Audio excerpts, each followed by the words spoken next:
Welcome to Vader TV, the site on innovation and innovators. I'm Bambi Francisco. Well, if you have a question, a general medical question about, say, headaches, MEDgle hopes to help you find the answer. Well, joining me to talk about MEDgle is Ash Damle. He's the founder and CEO of MEDgle. So, Ash, MEDgle, were you influenced at all by Google? Definitely. I mean, in current day society, Google has become synonymous with search. And as a result, what we are doing is basically personalized medical search. And so what we're trying to convey is basically medical search, and we thought that a very interesting name that people could recognize, be differentiation from everything else, is MEDgle. I mean, no one really mistakes one for the other, but we're using sort of the societal sort of context thereof to really sort of get our message across. Has that driven any traffic to your site? I don't know about that exactly. Perhaps a definite number of questions. Yeah. But it's been interesting how traffic has come about. It's really been relatively organic. Mm-hmm. People have come to our site either from Google or actually blogs. Interestingly enough, there's about 180 blogs about us, all relatively positive all across the world. Well, let's talk about the site. Your site essentially allows people to type in symptoms and receive results that help them better understand their conditions. Is that accurate? Yes. Pretty much what you can do is you can put in a number of symptoms, 1, 2, 3, or 4, your age, gender, and duration of your symptoms. And what it comes back is what possible conditions are most likely for you for your symptoms. So this means, if you have fever, headache for 3 days, most likely thing is probably the flu, influenza. If you had it for a month or 2 months, pneumonia is a lot more likely because no one really has the flu for 2 months. Mm-hmm. Also, it helps you enable to articulate things on a personalized level, which is do you smoke or otherwise. Because if you're 35, coughing, having chest pain for like a month, and you smoke or don't smoke, you can potentially get very different results. Right. So, I mean, that's what we really try to do, is we really try to help people understand what are the options as they're really relevant for them. So Google's Health Co-op launched last year. They're trying to address medical questions. Are you complementary to that service, or are you competitive with that service? I believe we're highly complementary. Google Health Co-op is an absolutely fabulous tool, but the difficulty becomes if you put in your symptoms such as fever, headache, etc. into Google Health Co-op, you're going to get back basically a bunch of web articles that unfortunately does not help you understand what are the options that are relevant for your symptoms. So basically what it's leaving you to do is to read through all those articles, try to understand all the things that it's saying, synthesize it, and then come back out the door and say, this is what I might have, or these are the options that make sense. And then from there, if you say, oh, bronchitis or asthma or pneumonia, then let me go find out more information about that. And which is actually quite a labor-intensive task for you, the user or searcher. Mm-hmm. What we're really doing is basically helping you understand immediately those are the options, and then getting you to be able to do searches on those concrete items where you can actually find really relevant and useful information. Are you recording those searches? No, in terms of are we trying to go ahead and record them and use them for any other purpose? No.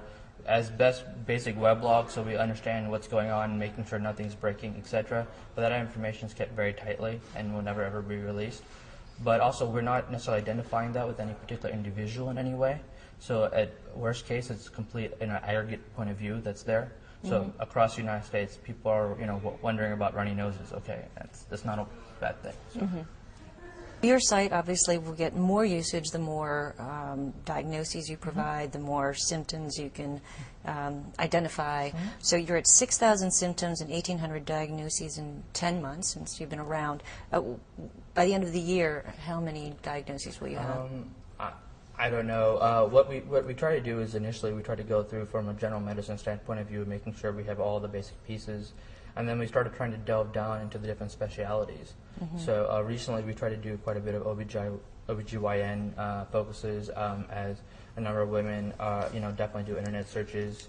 Also for people who are recently pregnant or have recent childbirth, we just added those filters as well. And we delved a little bit into sports medicine, and then we're going to continue on to the other ones. So that's an interesting question that you bring up, point you bring up. What are the most common questions or the medical conditions you can answer? Well, at this point, I mean, we really, for general medicine, it's actually a relatively very good resource. We really have spanned the gamut from across the board for all age ranges and basic all general medicine. Okay. One of the things we have done is for certain things like brain tumors or other things like that, we've basically just left it as a super sort of result, not really going down into the differentiation of this particular type of brain tumor versus another one. But in the future, we will go about expanding so that we'll have that level of specificity. Now, the way you gather this content is really, it's really people intensive. You have two people out there, actually, two experts writing up the diagnosis. So how do you scale that? The way we're going to scale that is sort of twofold. One of them is we will get more people to be part of our expert panel. Okay. Second of all, what we will be doing in hopefully a couple months is enabling physicians around the world to be able to log in and to be able to go through and basically give their feedback. Hey, this set of symptoms is missing this diagnosis. I think this one should be more prevalent, et cetera, et cetera. And that will all go through the expert panel, and then will then be modified. They'll go ahead and modify the data. Tell us a little bit about some of your metrics. How much traffic is your site seeing, and how many search queries are you doing? So pretty much on our site, it's a majority of search. These days, we're seeing around between 50 to 100,000 pages per week.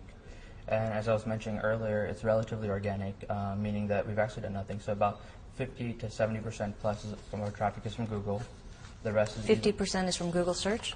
Yes. Okay, so is that organic search That's results? Organic, okay. Yes. And and then the rest is from people coming from blogs. Mm-hmm. As I said, we have about 180 blogs, and so people have come through those. And now we get about 10 to 20% of people are coming directly to our site. Okay. So hopefully it's getting a little bit of note out there. And so that's currently where our traffic numbers are. And what is your business model? Is it based on clicks on ads? It's going to be advertisement based. What we're really trying to do with the advertisement, however, is really try to make it contextually very relevant. It's not, someone won't necessarily have a problem seeing an ad for, say, a solution for diabetes if indeed they're considering that might be a problem that they're experiencing. It's really when it's completely out of the blue that becomes a very annoying distraction. Mm-hmm. Secondly, what we're also going to try to do is connect with physicians and allow them to be able to reach out to the people within their local area and as is relevant for the user, such as if you're doing a search. What type of physician should you talk to? Should you talk to an endocrinologist? Should you talk to a pulmonologist? Should you talk to a family practitioner? So the physicians will start advertising with you to be listed? Exactly. And then our idea is because we understand the options, we can contextually say which is the most likely physician for you to connect to and hear those in your area that, you want to talk to. Give us just an update on your funding status. Right now, we're self-funded. Mm-hmm. A number of people have kindly approached us, and we are definitely talking with them. Mm-hmm. And so hopefully in the next couple months, we'll see.